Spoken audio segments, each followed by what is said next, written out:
एक बार एक गांव में एक बूढ़ा अपने पोते के साथ रहता था। बूढ़ा रोज सुबह उठ के जल्दी भगवत गीता पढ़ने के लिए नहा धोकर मेज पर बैठ जाता था। उनका जो पोता था वो अपने दादाजी का बहुत प्रशंसक था। वो हमेशा अपने दादाजी की प्रशंसा करता था और अपने दादाजी जैसा ही बनना चाहता था। इसलिए पोता दादाजी की तरह सब कुछ करने की कोशिश करता था। एक दिन हुआ यूं कि पोता अपने दादाजी के पास गया और कहा, दादाजी, मैं आपकी तरह रोज मेज पर बैठ कर भगवत गीता पढ़ता हूँ, लेकिन मैं इसे ज़्यादातर समझ नहीं पाता हूँ। और जो कुछ भी मैं समझ पाता हूँ, किताबें बंद करने के साथ साथ मैं उसे भी भूल जाता हूँ। अगर मैं जो पढ़ता हूँ उसे ऐसे ही भूलता जाऊँगा तो मेरे भगवत गीता पढ़ने से मुझे क्या लाभ होगा। तब दादाजी एक कोयले की टोकरी पकड़े हुए थे। वह पोते की तरफ देखते हैं और उन्हें कहते हैं कि ये लो तुम कोयले की टोकरी, और नदी से जाकर इस टोकरी में पीने के लिए पानी भर कर लाओ। दादाजी ने जैसा कहा लड़के ने वैसा ही किया, लेकिन जैसे ही वह घर से बाहर पहुंचता है टोकरी का सारा पानी निकल जाता है। दादाजी ने मुस्कुराते हुए कहा, वापस पानी लेने के लिए नदी में जाओ और फिर से कोशिश करो, लेकिन इस बार थोड़ी तेज चलने की कोशिश करना। लड़का फिर से अपने दादाजी की बात मान गया और वो फिर से एक बार और नदी से पानी लेने के लिए गया। इस बार वो थोड़ा जल्दी जल्दी गया, लेकिन इस बार भी घर आने के बाद दादाजी ने देखा कि टोकरी का सारा पानी खत्म हो चुका था।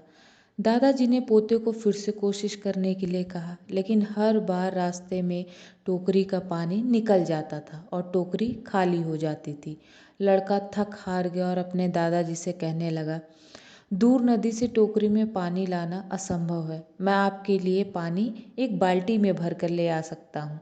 दादाजी ने उत्तर दिया, मुझे पानी की बाल्टी नहीं चाहिए। मैं चाहता हूँ कि तुम उस कोयले की टोकरी से ही पानी मेरे लिए पीने के लिए नदी से भरकर ले आओ।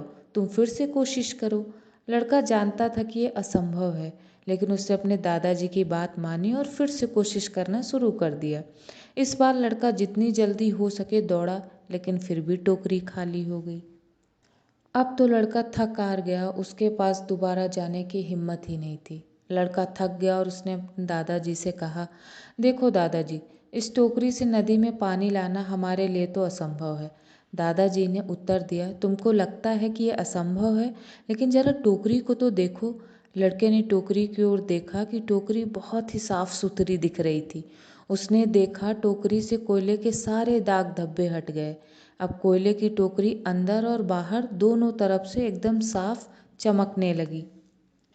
तब दादाजी ने कहा, तुमने देखा कि टोकरी अब सारे दागों से मुक्त हो गई है, यानी टोकरी में किसी तरह का कोई दाग नहीं लगा है। जब भी आप भगवत गीता पढ़ते हो तो ऐसा ही होता है। आप जो भी पढ़ते हो उसे आप समझ या याद नहीं कर सकते हो, लेकिन यह शब्द आपको अंदर और बाहर से बिल्कुल बदल देता है। जैसे टोकरी का दाग बिल्कुल हट जाता है और साफ सुथरी हो जाती है, उसी तरह से भगवत गीता सुनने और पढ़ने से आपके अंदर और बाहर दोनों तरह से जो दाग होते हैं वो पूरी तरह से मिट जाते हैं। आपका मन निश्चल और साफ हो जाता है। तो ये है भगवत गीता को पढ़ने और सुनने का महत्व। आपको कैसा लगा आप हमें ज़रूर बताइए और हमारे चैनल को सब्सक्राइब करना बिल्कुल ना भूलिए।